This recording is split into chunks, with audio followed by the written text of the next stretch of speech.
The R&B cookups just keep coming, people, and I am happy to say that I got another one coming your way. Good folks, what is up and how are you doing? This is your favorite struggling R&B producer, Valentine D Plug.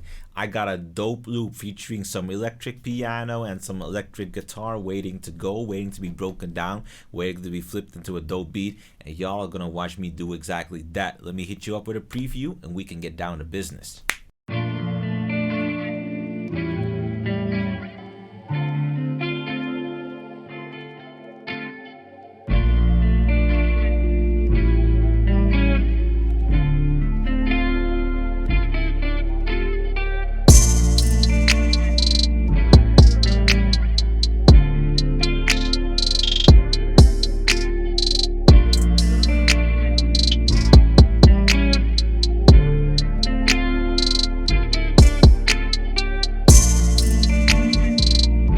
All right, you beautiful folks, it's business as usual. Can I play y'all the loop real quick?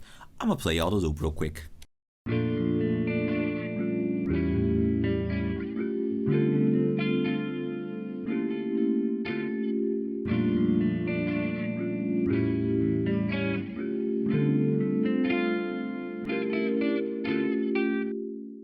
So, real quick breakdown, what I got here, I'm playing some broken chords, that typical sound, that do do do do do do do do. That's most, if you want to achieve that sound with your guitar, just take out your 7 chords, minor 7, major 7, dominant 7, augmented 7, and you can get that sound easily.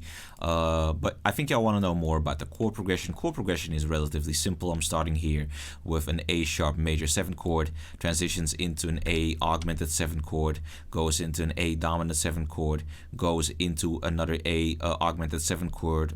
This one was inverted. This one is actually its regular voicing, and what I'm getting here is an inverted D minor 7th chord, with some additional voicings. I got another A dominant 7 chord, but the A sharp that's stacked on top, I inverted it. That's basically my chord progression. Nothing too intricate about it. Actually, my let's see, I think I got my, I'm using X-Band. Actually, I'm using the vibraphone and X-Band, and X-Band to me was mostly my go-to pad VST, but I'm using it a lot more because for the price that you get it at, you don't think it's worth a lot, but this VST just keeps impressing me all the time. Not because the sounds are that high quality, but they are very highly customizable, so they have a good bass. So that's exactly what I'm running with. As you can see, I got vocal runs here because I decided early on that I wanted to get a vocal sample going on. So let's lay down some vocal chops, and after that we are laying down a pad. So I got my piano roll set up here, and I'm using vocal runs too because I really want to get some dope vocal samples. And honestly, the vocalist that did the runs for vocal runs too, magnifique. Honestly, girl, you definitely did that. The thing with vocal runs is I can't exactly snap it to the key I'm working in. So, and I'm using a lot of chords that are not necessarily in a specific key. I'm using augmented chords, dominant chords. So that may cause a little bit of tension. So the vocal runs that I'm going to be choosing, I got to make sure that they're not too dissonant. And dissonance exactly means that the tension is to a certain point where it sounds off key, or it sounds harsh, or it doesn't sound harmonious at all, which is basically off key and dissonant. You get me. I'm going to be looking for some vocal chops.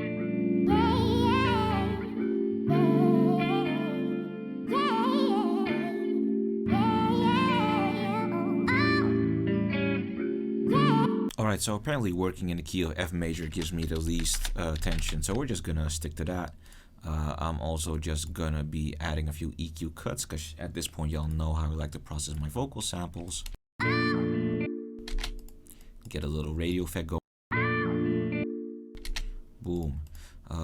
Might as well make myself easy for myself and add 2 reverb and delay buses on which I'm using Raum. And the thing is, actually, I think that if you watch a lot of YouTube producer tutorials, I am probably one of the few that actually use Raum and Replica.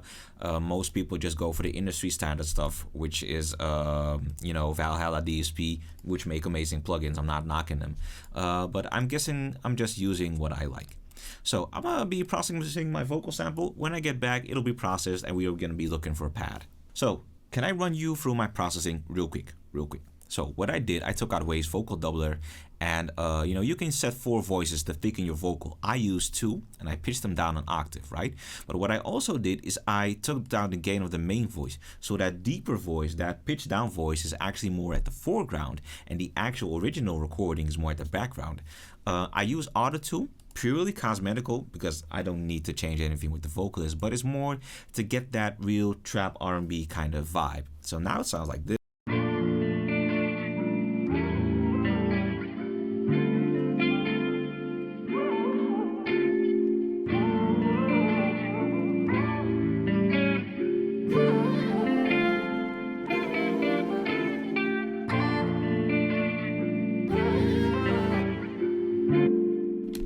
And I really fuck with it. Let's get that pad going.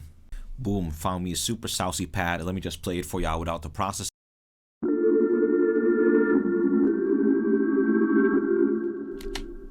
We're just gonna slap some effects onto this baby. We're gonna use the typical Valentine plug chain, which I probably should be turning into a preset by now. I actually genuinely should, but there's not much to be said about that. I should be turning that into a preset. Either way, y'all see Shaper Box coming out. I'm doing my little turn down the mix thing, setting this to 1/4 because I wanted to pump every quarter note. You feel me? This is what's going to be sounding.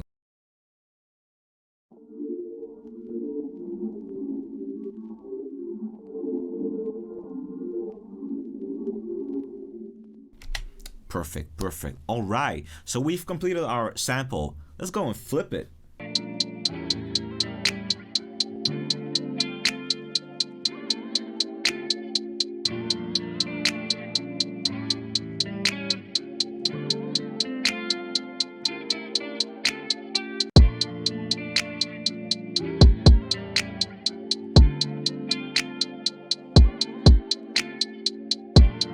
So I got some simple drums in place. Let's go give them hi-hat rolls a little bit more bounce.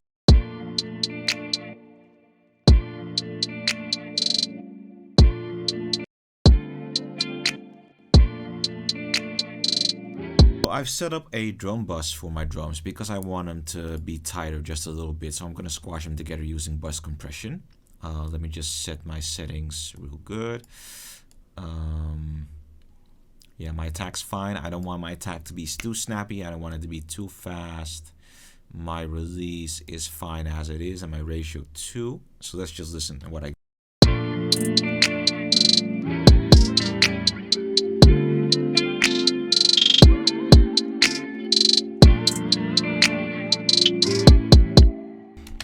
Okay, so I'm still shaving off way too much for my liking, so I'm gonna dial back the threshold.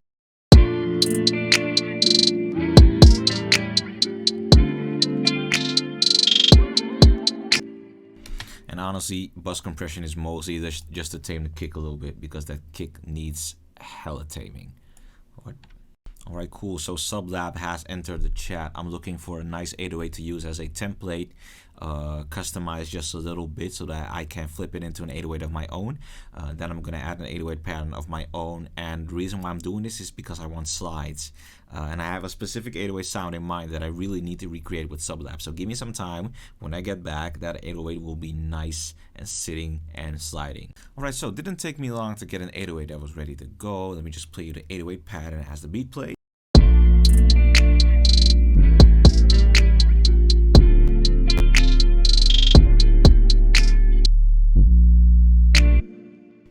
Pretty fat and thick low 808. So I duplicated the pattern, and here I am going to add some slides, and I got just the thing in mind.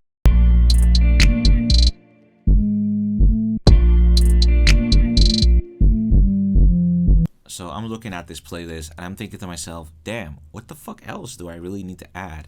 And there is one thing, just this one thing. Amory is just one thing that I want to add. So I'm going into Expand. I'm taking out my favorite electric piano patch from Expand to play just a little bit of passing notes. And what I like about this particular electric piano pad is that it actually sounds like some brass-like keys. Wow, my pronunciation is absolute fucking garbage. Either way, I'm gonna be playing a little bit of passing notes, some da da da da da da here and there, and that's gonna be the end of this beat.